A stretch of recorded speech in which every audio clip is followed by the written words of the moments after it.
Welcome back to the Arcopia Show. Today is episode number 5, and we're going to talk about Gray Man. So, what is the Gray Man? It is essentially camouflaging into your surroundings, not standing out, not stimulating anyone's eyes or ears. It's blending into your surroundings, fitting in. It's actually a survival mechanism present in humans and animals. A lot of humans partake and are the Gray Man without knowing that they're the Gray Man. I'm going to get into that. Both for today and SHTF. But I also kind of like to talk about what exactly is the shit hitting the fan. What is it? So, lots of people think that's some catastrophic event where life gets complete turned upside down.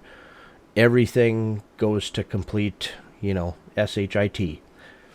And I have a different perspective on that.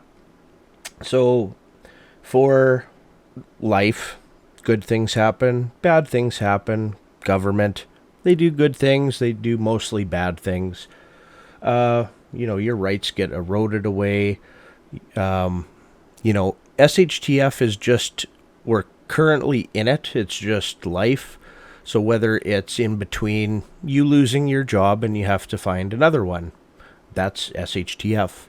Whether it's nuclear war, apocalypse, end of a lot of life, that's SHTF. And so is everything in between. So when I talk about Gray Man, I mean trying to survive day to day in the SHTF of life. So being a Gray Man is simply blending into your surroundings, trying to fit in, submitting to peer pressure, and not standing out in any way. So let's go back to the example of the movie The Hunger Games, or the book The Hunger Games. Specifically the movie, because of all the visuals there. But so all the people in the districts that kind of grow the food and manufacture the things and live close to nature, they kind of wear normal type clothes, that we're used to, like the viewer of that show is used to. And then when they go to the city is consuming everything and not producing everything, and just the visual of the people in the city. So I'll paint you a picture. They wear a ton of makeup, everything's fake, funny plastic surgeries, blue and purple and pink hair, the most flamboyant creatures on the planet, all in the city. It's just portrayed as being weird. So let's say you're coming from the district or your cabin in the woods and you got to go into the Hunger Games city, and you're dressing in your jeans, work boots, and a t-shirt. Are you going to fit in? No, you're going to stand out like a sore thumb. You're going to draw every eyeball. So you have to put on the blue hair, put on the sundress if you're a dude. You have to put on the makeup. You have to talk differently, talk like them. And when you compare that to today, let's say, for instance, you walk into a bar and it's the local sports ball team is playing on the show, and everybody's, woo, go sports ball team. And they're all wearing their jersey of whatever color it is, and you are wearing the opposite team's jersey, or if you're like me and you don't care too much about sports ball and you're wearing regular clothes, you stick out like a sore thumb. So it's in order to fit into that situation, into that surrounding, you need the jersey of your local sports team in order to fit in with your coworkers and business meetings, to break the ice or whatever. It's like, how about that local sports ball team? And you read the highlights, and this was the score, and yeah, I thought it was great, cool, yep, awesome. And you have to kind of Gray Man and fit in, because if you don't know the local sports team stats, like, you're an outcast, you're an outsider. So how about the latest hashtag and virtue signals? So this is a form of survival mechanism or blending in. So again, when I think of, well, society is made up of just an infinite amount of triangles. So for instance, in a, I don't know, a healthcare job, you'll have the manager at the top of their little triangle, and they have assistant managers, and underneath are kind of the workers, and there's a hierarchy, there's seniority and stuff, and that's only one little triangle. Well, above that triangle, the manager's at the top of that one, but above that manager, they have upper ups, and above those upper ups, there's another triangle, and upper ups, and it's an infinite amount of triangles. So when something is told from the top of one of those triangles, and everybody is just doing my job, or they just obey, and it trickles down, every single one of them, I wonder how many of them don't agree, if they have the ability to think for themselves, if they don't agree, but in order to, fit in with their peers to get along, that they, hashtag whatever it is, right? Just to not stir the pot, to fit in to gray man, like, I'm one of you guys, I'm part of this pyramid, and if I can climb the pyramid if I follow your rules, but that's a form of gray man, and I'm pretty sure people don't actually know that that's a survival mechanism. So it's kind of like being in the animal kingdom. You could also call camouflaging chameleon, is what they call it, and that's because the chameleon, that lizard or creature, will sit on a green leaf, and his whole body will turn green in camouflage, and then he'll go over to the gravel, and all of a sudden he'll turn kind of a sandy gray color to fit in with the gravel, or go on a dark rock and he'll turn that dark rock color. So it's being able to chameleon, and people are just animals in that sense, in that that's what they do. I don't think that they even know what they're doing. It's kind of an instinctual thing. I don't even think most people have thought about that. But whether it's especially in the government, at the end of an email, maybe there's a multi-paragraphed virtue signaling thing for everything that's going on. How I stand for this. This is my pronoun. Happy hashtag week or month or day or whatever it is, to go along to get along type of thing. And you can watch when something comes from, the top of one of the topper pyramids, and it filters down through the other pyramids, and it goes all the way down, because all humans, they're just doing my job, don't want any trouble, want my paycheck, when's Friday, what are you doing this weekend, how about that local sports ball team? Nobody has a free thought in there, so it trickles down, and you have to, if you're not subject to these things, you have to fit in, or you're not going to survive in this apocalypse that we live in. So another example, I'm going to tell you a personal story just really quick. So when starting, I guess one of my latest businesses, went to Business Development Bank of Canada and did a presentation for our product. And I had income statements, cash flow projection, asset statements, what it cost, what the money I need, like cash flow for years out, an extensive, properly done business plan. And I did a presentation on it to this group, and they're like, wow, this is a great product. I'd buy this. This is fantastic. It's too bad you're not a woman or a Native American. And my head kind of shook. Like, what does that have to do with anything? Like, I thought we were all equal and not racist or sexist anymore. And so I said, well, lucky for us, I identify as a woman. And she put her head down and was blushing and said, it has to say so on your driver's license.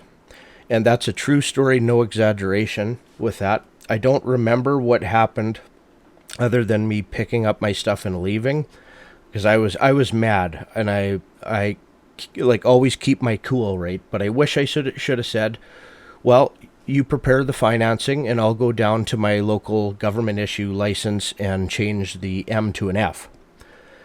And that probably would have been good, because you catch the stupidity in the stupidity, right? So in order, and it's hard to figure out if you have an IQ and you don't hold two contradicting beliefs that don't make any sense, like my body, my choice, mandatory vaccines for everyone. Like, I don't care anybody's thoughts on this. That's just an example of two exactly contradicting belief systems that a single person can hold. And I don't know if you can convince them that it's two exact opposite things. I'm pretty sure their heads would explode. I don't know. So essentially, what it is you have to virtue signal that you're not racist or sexist while being racist and sexist. I think that's how it works. My brain has trouble with it, but there's a life hack for you in this apocalypse that we're currently in. Just one level of SHTF. It's a life hack. Like my actual recommendation, if you're I guess, male, and spend less time on your business plan and spend more time on the learning their system, whatever it is today, right? So for my government issue license, you can go down and change your M to an F, an X, or a nothing. And, if it goes against all your principles, I mean, principles are what holds you back in getting things in this apocalypse type of thing. So think about it. Whenever you have to show your government issue photo ID, it's to some, idiot in the pyramid for some reason. You have to show a government issue ID.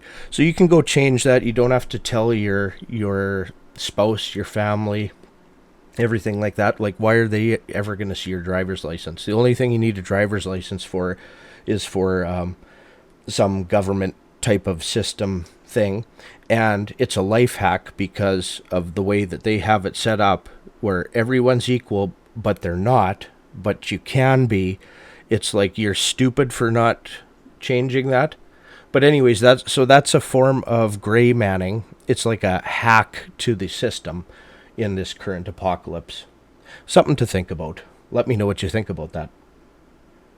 There's another cool gray man thing. So when you're in a city center, that's typically the heart of the hive mind, the collectivist mind, right? So when you go to the heart of a city, it's typically like pay parking meter workers, city construction workers, city road workers, and everybody looks the same if you pay attention. So they have their PPE on.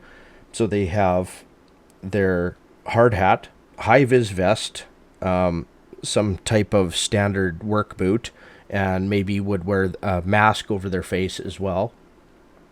So if you want to fit into that environment, you wear high-vis, at least on your upper body, and then you fit in. You can kind of do whatever you want. It's like, what are you doing here? Oh, I'm looking for Frank. I'm here to do this thing or something. One example is my buddy was telling me a story, but he was in the heart of the city and he was wearing high vis, and he got caught jaywalking. Like, there's no traffic, nothing. There's a bunch of other kind of weird downtown people crossing the street. Probably the police interact with 2 times a day, every day type of thing. But so he was walking across the street with these other people, but the cop, I think it was a cop or maybe a meter maid. No, it must have been a city cop, but came up to him and gave him a ticket for jaywalking and let the other people go, right? So they came to him, and it's because he had high vis on. So the police assumed that he's good enough that he has a job or some sort of employment, so he'll have money to go pay the ticket.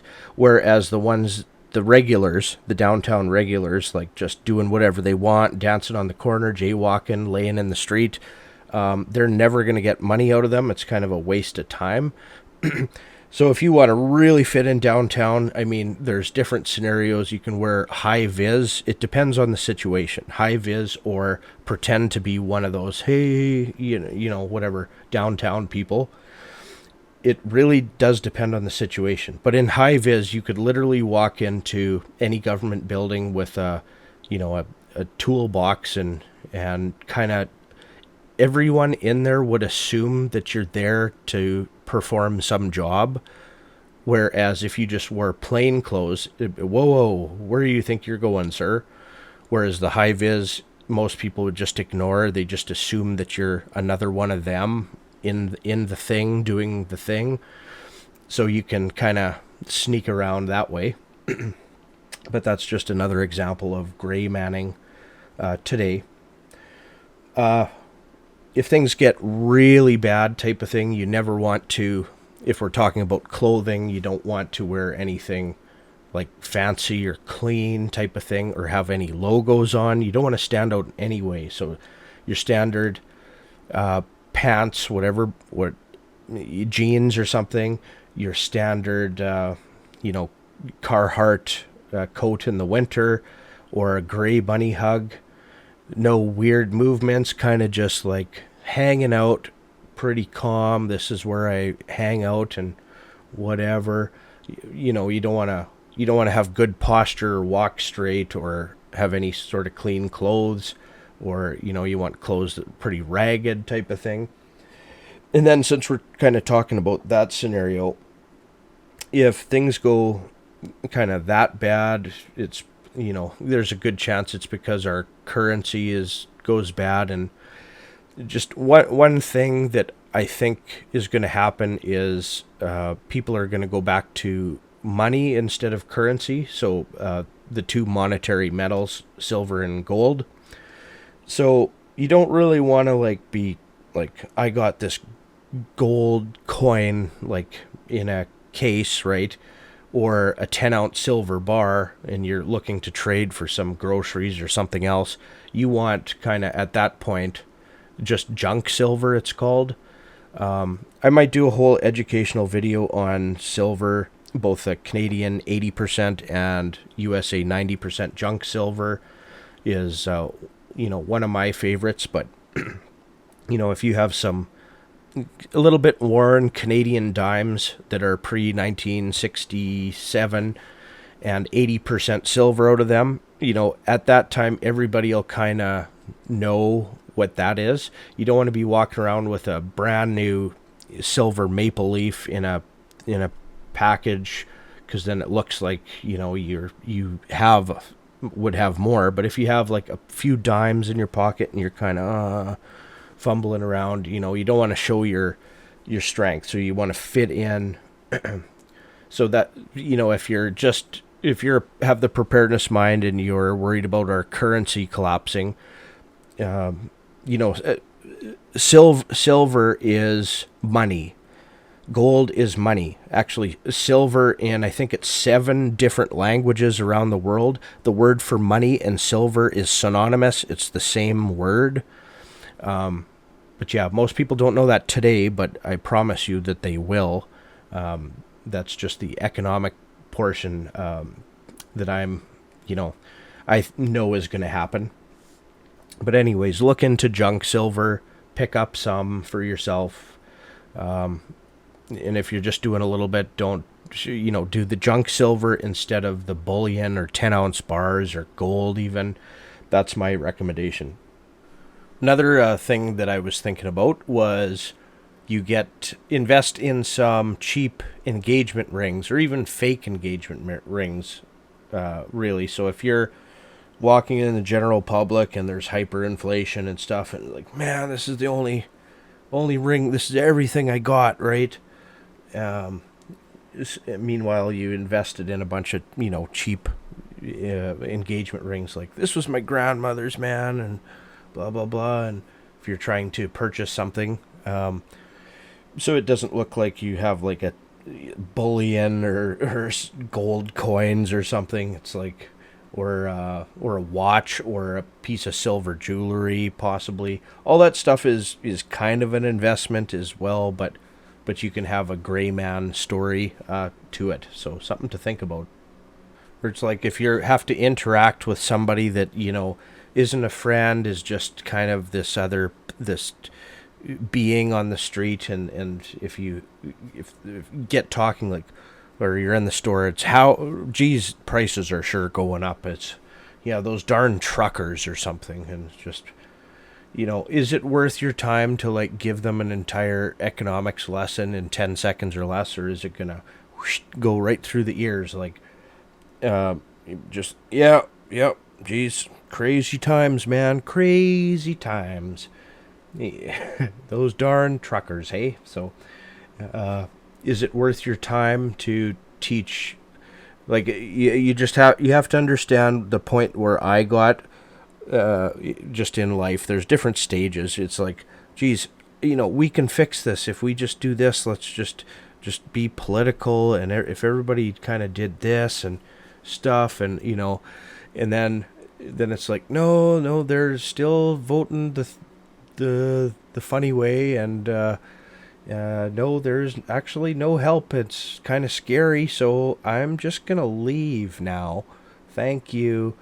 So I lost the trying to help everyone type of thing, and I kind of wrote it off and left, and I kind of do my own thing. I'm over here doing my thing. You guys have fun doing your thing over there.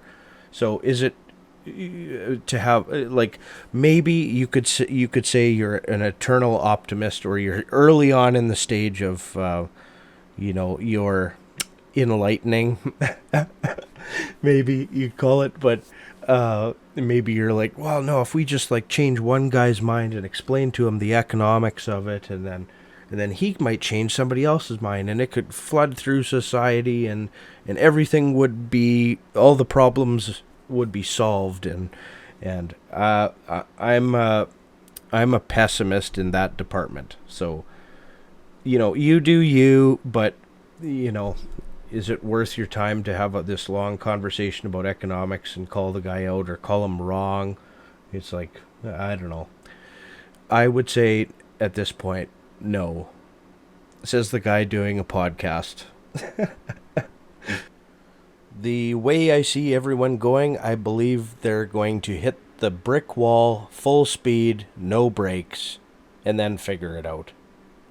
Another example of it's kind of funny, but I put this together. But The Walking Dead, spoiler alert, but later in the seasons, they figure out if they skin the skin off the dead corpse of the zombie, and they drape it over their head like a mask, and they walk and moan like the zombie, they're gray manning in a zombie horde, and they can like control that horde, like walking around.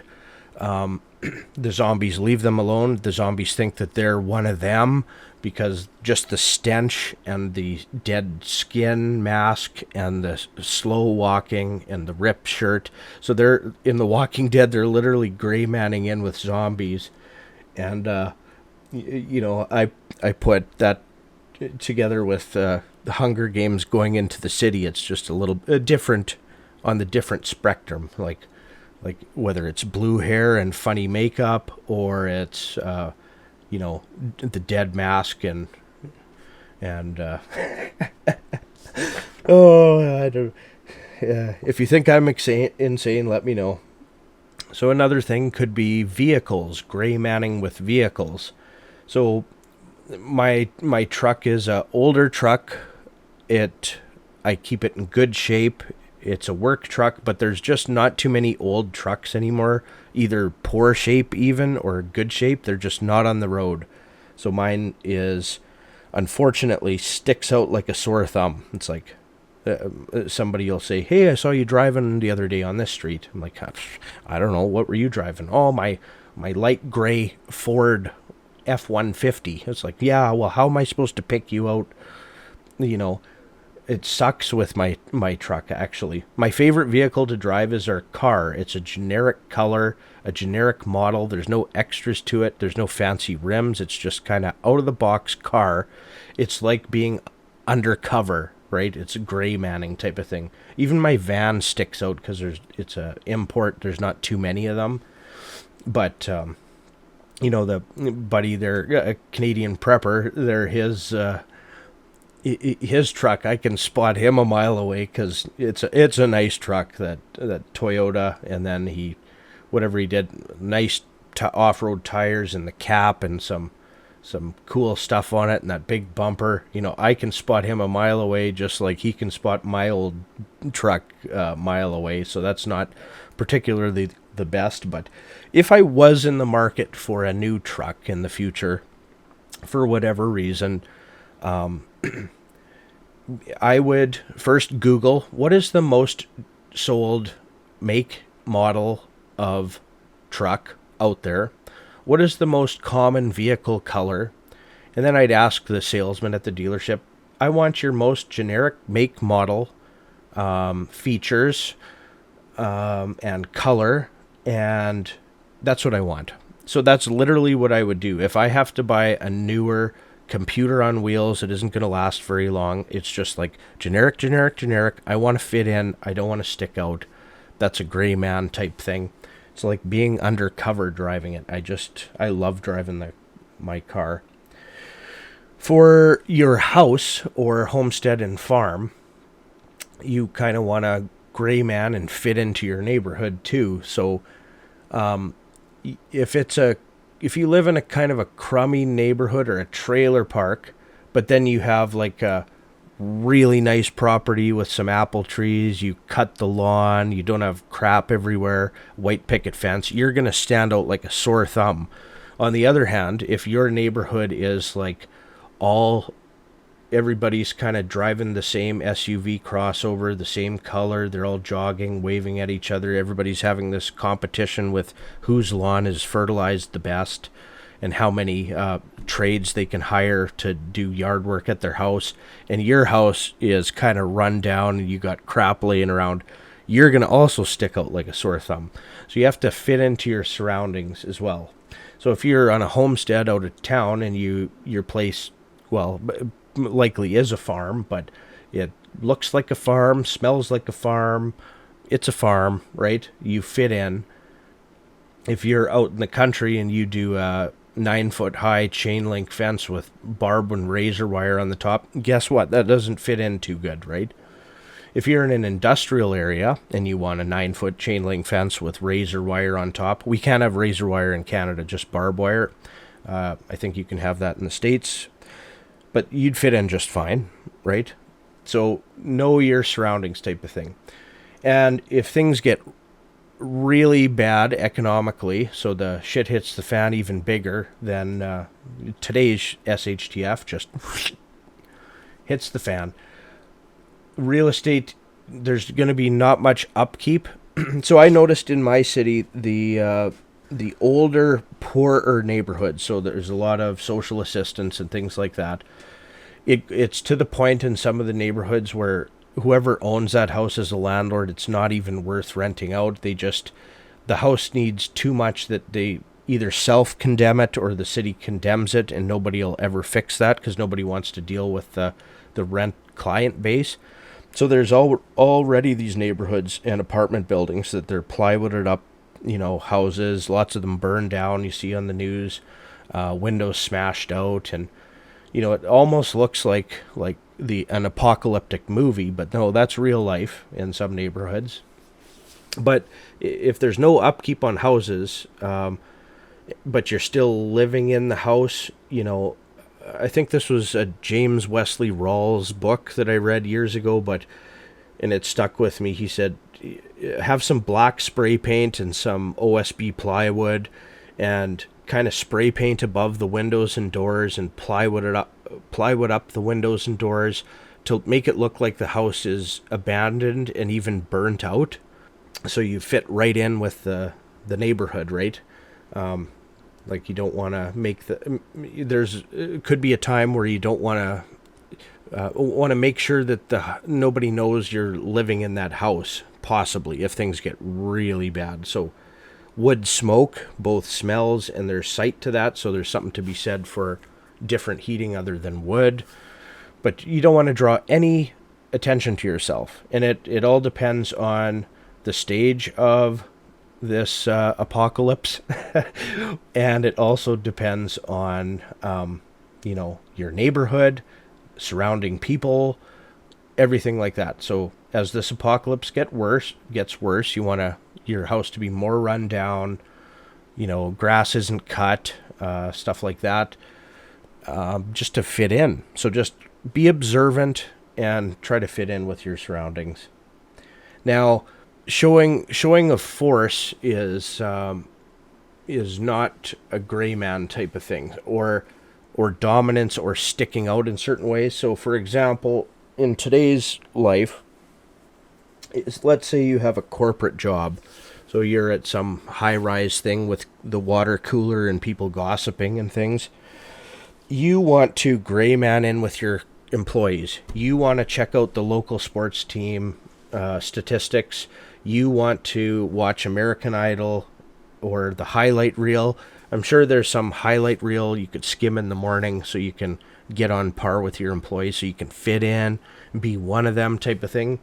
But then with your superiors or your boss, you want to stick out like a sore thumb. You want to be the biggest overachiever, better than anyone else, right? That's the game, and that's the game people play without maybe even knowing that they play it. But people will throw other people under the bus. They'll gossip, spread rumors to make themselves look better.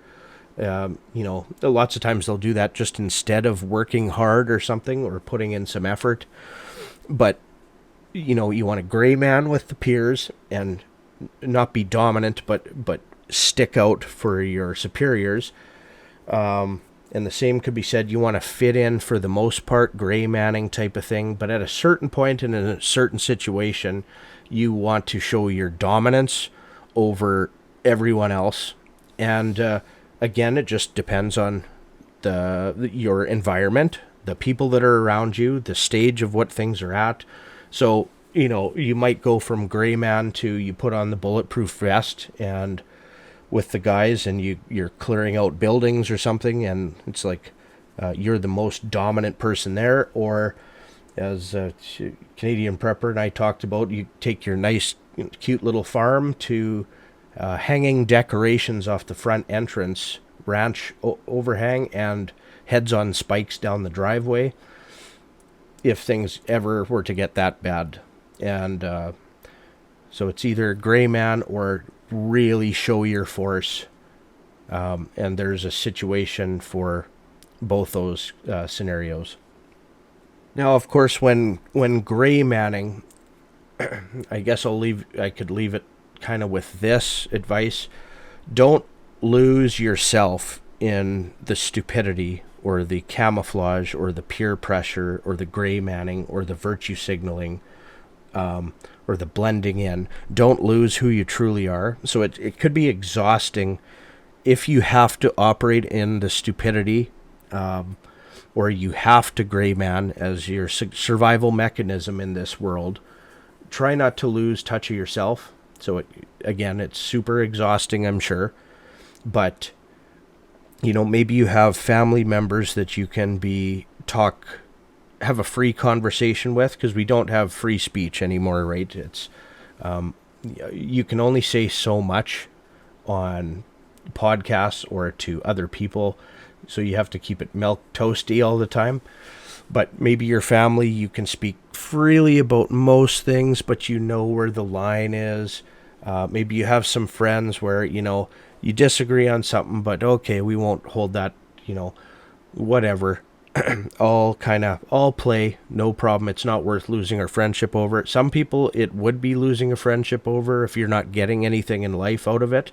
So you can cut those people loose, and you can find people in your life, new friends, that you can actually sit down and have free conversations, uncensored conversations with, that are on your same page, and or not even on the same page, just have the intellectual capacity to hear you talk and vice versa. So it's a mutually beneficial, growing yourselves, good interaction instead of stupidity. So treat yourself to that. Find your group. Exit some of these stupid systems like the best you can. Honestly, like if you have to fill out government forms and it's whatever, what gender are you? Choose from the following 6 options. And it's weird. It's you get stumped on it. It's like you have to try to put yourself in their brain. Okay, well, if I put the M, I'm probably not going to get it because they have a quota for this other stuff. But, so if you premeditatively did your driver's license with the thing, with the new letter or the no letter, you can put that on the form for the government because it's all government issue photo ID, and it all would match their whatever stupidity, and that's just your survival mechanism to get ahead. It doesn't matter what you believe, and it's exhausting. But if you don't do that in this current apocalypse, then you're not going to get the government job, the promotion, the grant, the financing, because you have to gray man. It's not about what you know, it's about who you know. It's about, well, everybody's going to jump off that bridge. Well, here I go too. I would say what you do is gray man and fit in to the point where it doesn't harm you. So let's say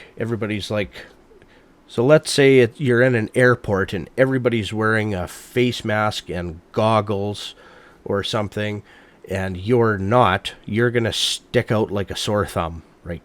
All eyes on you, right? You are the person everybody's looking at, talking about. You stimulated their brains, their eyeballs. Let's say society gets to the point where, to prevent a possible hailstorm from falling from the sky, we're all going to wear clown hair to protect us from the hail.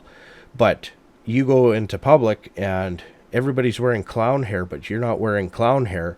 So guess what? Go get yourself clown hair. Is it really worth it to stick out? I mean, hopefully you're setting up your life away from that type of stuff so you can be yourself and stay true to yourself. But in that system, you got to wear the clown helmet, right? But if society goes from, okay, we just have to wear this clown wig on your hair, to, no, we have to shave your head, scalp you to put a metal plate on just in case it hails, and everybody's doing it, that harms you, so you have to draw the line and you have to leave, right? So that's, do what you have to do to survive. It's just life. It's a spiritual thing. Life is a spiritual thing. You could die tomorrow, something bad could happen, and you could live. I mean, what is SHTF? Is it 2 hours without power and Wi-Fi? 1 day?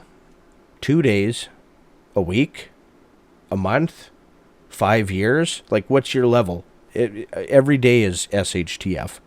Just try to stay true to your values, but know when you have to fit in with, to survive, and treat yourself to good, tight group of peers that you can be yourself with and open with, and, end goal, exit the system and find a bigger group of friends and make your own system outside of whatever silly system that is.